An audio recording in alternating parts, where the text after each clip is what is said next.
2009第1位はマティブミアボンボンダンスホールクイーンジャパン All the way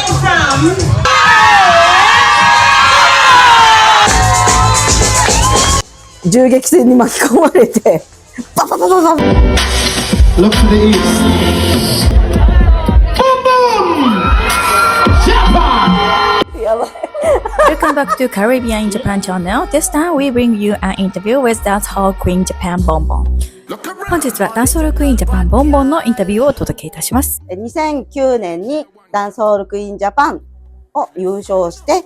そこからいろいろジャマイカとかアジア、ヨーロッパなどいろいろ踊らせてもらっています。アジアのクイーンになったのが2017年か。最初にアジアのダンスホールクイーンコンテストみたいなのが2017年にあって、台湾かな。そこで優勝させてもらいまして。Live and direct from Japan. This is Boom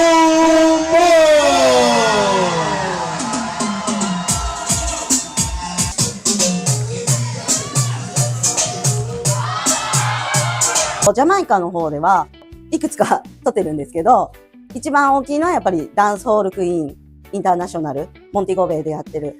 2012年、13年に3位を2回と、2015年と、2022年ですね、2位を取らせてもらってます。ファーストラナーズプレイスという、言い方で2位です。最初、ボンボンは、ブレイクダンスを踊ってたんですね。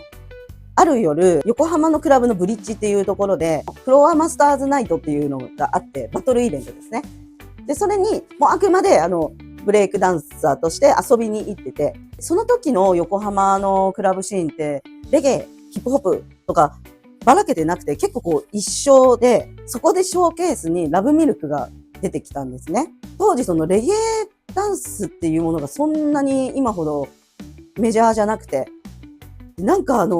すごいセクシーな綺麗なお姉さんたちがその男祭りの中にこう出てきて、で、こうお尻とか、バーンってして、もう会場は鬼ボス、うわー初めて見て、こんな女の人の体一つで、人をこんなに沸かせられるダンス、これ何って思ったのが最初のきっかけです。ブレイクダンスをやってなかったら多分ここまで踊ってない。技とか動きの引き出しっていうところもあるし、マインドの強さ、あとリスペクトをすることとか、そういうことをすごいこう受け継いでたんで、あれがなかったら、ブレイクダンスがなかったら多分レゲエはここまで踊ってないと思います。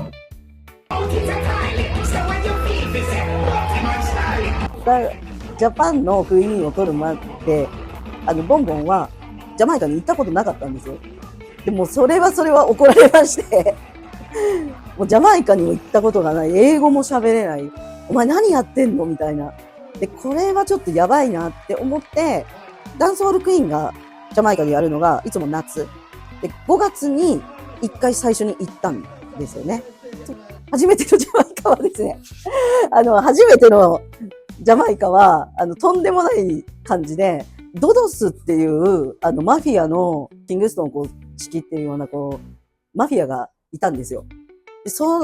でもすごいそのドドスは愛されてて、ドドスがいたから、パサパサとか、そういうパーティーすごいジャマイカできてたんで、愛されマフィアのボスがいて、でもやっぱマフィアなんで、そのボスが、警察と軍隊に捕まるっていう、その構想をやってた時に行っちゃったんですよね。で、もうそれね、日本でも報道されてたんですよ。ジャマイカのドドスボー、やばい、ポリスステーション焼き討ちみたいな報道されてて、で、もうその時にマイアミにもう行っちゃってて、って言ってて、その時インターネットもね、まだスマホもそんなに普及されてなくて、もうなんか、ミクシーとか、そういう、マイアミ着いた時に、もうみんなから帰ってこいって言われたけど、まあもうマイアミまで来ちゃって、もしも空港が閉鎖されてたらやめようって思って、で、ジャマイカ着いた。うわー、これがジャマイカって言ってて、でも、やっぱちょっとなんかちょっと閑散としてるみたいな。でも、ボンボンは初なんで、わからない、そんなことは。これがジャマイカって言って、お迎えが来て、そっから宿に向かう10分の間に、銃撃戦に巻き込まれて、ババババババって、伏せろーみたいな。っていうのが最初のジャマイカ。どうしようって、ここにいても、ってなってた時に、その宿を泊まってる人とみんなで車を持ってる人がいて、ここにいても、キングストンにいてもしょうがないから、車でジャマイカを一周しようってなったんですね。で、その時に、初めてそのカリブの海とか、ジャマイカのその山の自然とか、ちょっとなんていうのか、古びた遺跡みたいなのがあったり、なんかもうその綺麗さにやられてしまって、植物とか花とか空の青さとか、それでジャマイカめっちゃ好きになって、心をつかまれたみたいな。クイーンズオントップって世界中でやってるコンテストなんですけど、イタリアのクイーンのアレバニラちゃんっていう子がいて、クイーンオントップイタリア、クイーンオントップ USA とかそういうのをやってて、勇気を出して、イタリアに行くから何かやらせてくれないかみたいな、そういう風に言ったら、そのアレバニラちゃんが、イタリア横断ツアーみたいなのを組んでくれたんですよ。ボンボンの。クイーンズオントップのイタリアの時にショーケースとかでやらせてくれたり、ワークショップとかもかな。で、そういうチャンスをすごい彼女からもらってて、で、そのクイーンズオントップ世界中でやってて、これは日本でもぜひやりたい。なんかその文化を日本に持ってきたいなっていうのが一つと、やっぱなんかジャマイカは毎晩こうパーティーもちろんやってて、だけどこうヨーロッパなり他のアジアとか行くと、あんまりパーティーってなくて、で、正直日本とジャマイカぐらいかな。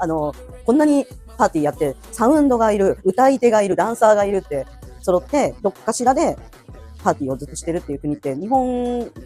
ぐらいかなと思って、で、逆にその日本の良さを見てもらいたいなって思って、それがきっかけですね。2年ぶりにクイーンズオブトップジャパンが今年2025年の11月2日、クラブエイジアですね、渋谷です。ここでまた開催できることになりました。賞金は30万。優勝した子は来年の1月にある、ジャマイカであるクイーンズオブメッカに、出場権、日本代表として出場権が与えられます。今から、遊びに来る皆さんもエントリーしてくれるみんなも準備よろしくお願いします。みんなでジャマイカ行きましょう。7転び100起きなんか元々がブレイクダンサーだったから、1個のコンテストとか何かに負けたっていう、もう泣いて悔しいってなるんだけど、そこでこう挫折とかは、もう鼻から考えたことがないというか、自己肯定感たっぷりでいるのもすごくいいんだけど、そんなに自分を過信しないで、ちょっと興味があるからやってみようかな。出てみようかな。エントリーしてみようかなっていう気持ちで今があるみたいな。ダンスホールに対しての好奇心。ジャマイカに対しての好奇心。このね、好奇心を持ち続けるってすごい大事で、ある意味、ミーハーでいること。この好奇心ずっと持ち続けるっていうのは大きいかなと思います。Thank you for watching Caribbean in Japan channel. If you like this YouTube channel, please thumbs up and subscribe. Thank you.